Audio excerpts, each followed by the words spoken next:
Hello, beautiful souls. Welcome back to our channel, where we celebrate love in all its forms. Whether you're deeply in love, searching for that special someone, or simply a hopeless romantic at heart, today's video is for you. Love is not. A love is not all. It is not meat nor drink nor slumber, nor a roof against the rain, nor yet a floating spar to men that sink and rise and sink and rise and sink again. Love cannot fill the thickened lung with breath, nor clean the blood, nor set the fractured bone. Yet many a man is making friends with death even as I speak. For lack of love alone, it well may be that in a difficult hour, pinned down by pain and moaning for release, or nagged by want past resolution's power, I might be driven to sell your love for peace, or trade the memory of this night for food it well. Maybe. I do not think I would. You can be in love and you can be in a relationship, but they're not always the same thing. I could have sworn I was telling the truth when I told you I didn't miss you. A competitive and insecure woman will tell you that true love is never giving up on someone you're in love with. A confident and spiritual woman knows that moving on doesn't mean you never loved someone. She realizes that letting go is what God needs her to do, because both your happiness and hers requires taking different journeys for spiritual growth. Letting go is sometimes the hardest thing, but it is the most real love you will ever experience. I know I'm not supposed to say this, but I love you. I recognized you instantly. All of our lives flashed through my mind in a split second. I felt a pull so strongly towards you that I almost couldn't stop it. That this girl would know exactly how to shatter me. A love story can never be about full possession. The happy marriage, the requited love, the desire that never dims. These are lucky eventualities, but they aren't love stories. Love stories depend on disappointment, on unequal births and feuding families, on matrimonial boredom, and at least one cold heart. Love stories, nearly without exception, give love a bad name.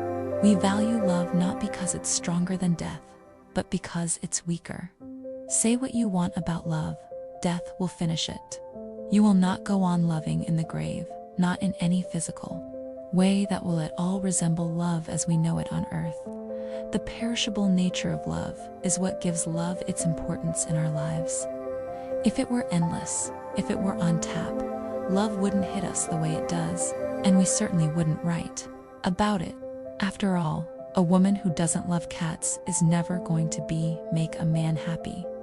They were kissing, put like that, and you could be forgiven for presuming that this was a normal kiss. All lips and skin, and possibly even a little tongue. You'd miss how he smiled, how his eyes glowed. And then, after the kiss was done, how he stood. Like a man who had just discovered the art of standing and had figured out how to do it better than anyone else who would ever come along.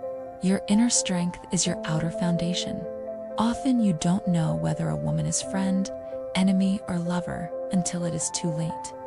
Sometimes she is all three. There's no limit to what you can dream. You expect the unexpected.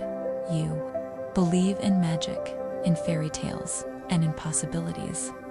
Then you grow older, and that innocence is shattered, and somewhere along the way, the reality of life gets in the way, and you're hit by the realization that you can't be all you wanted to be.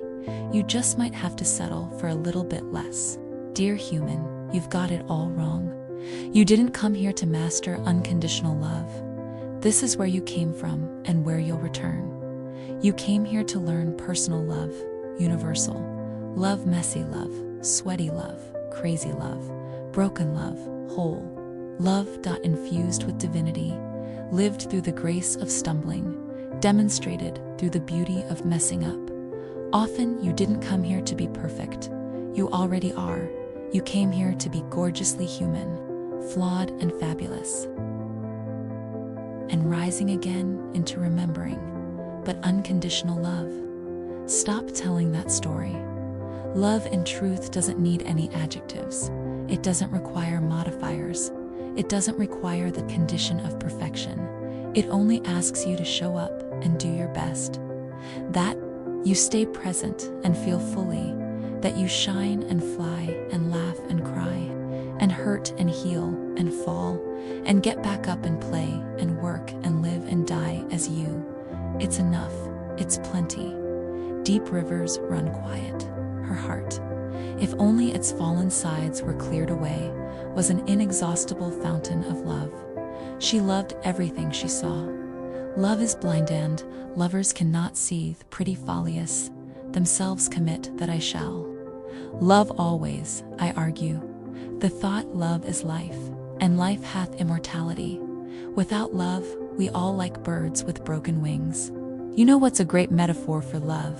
Sleeping Beauty.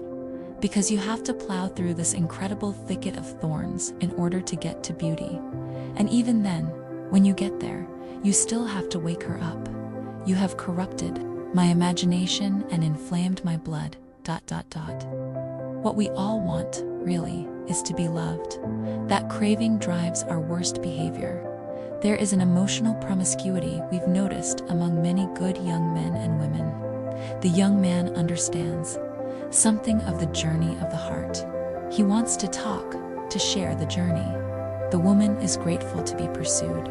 She opens up, they share the intimacies of their lives, their wounds, their walks with God, but he never commits. He enjoys her, ... then leaves. And she wonders, what did I do wrong? She failed to see his passivity. He really did not ever commit or offer assurances that he would. Like Willoughby to Marianne in Sense and Sensibility. Be careful. You do not offer too much of yourself to a man until you have good, solid evidence. Look at his track record with other women. Is there anything to be concerned about there? If so, bring it up. Also, does he have any close male friends? And what are they like as men? Can he hold down a job? Is he walking with God in a real and intimate way? Is he facing the wounds of his own life?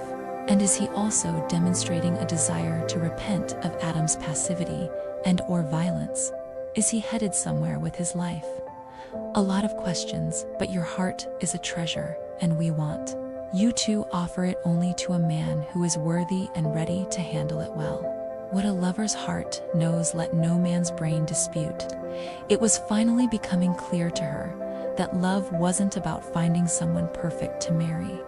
Love was about seeing through to the truth of a person and accepting all their shades of light and dark. A generous heart is always open, always ready to receive our going and coming. In the midst of such love, we need never fear abandonment. This is the most precious gift true love offers.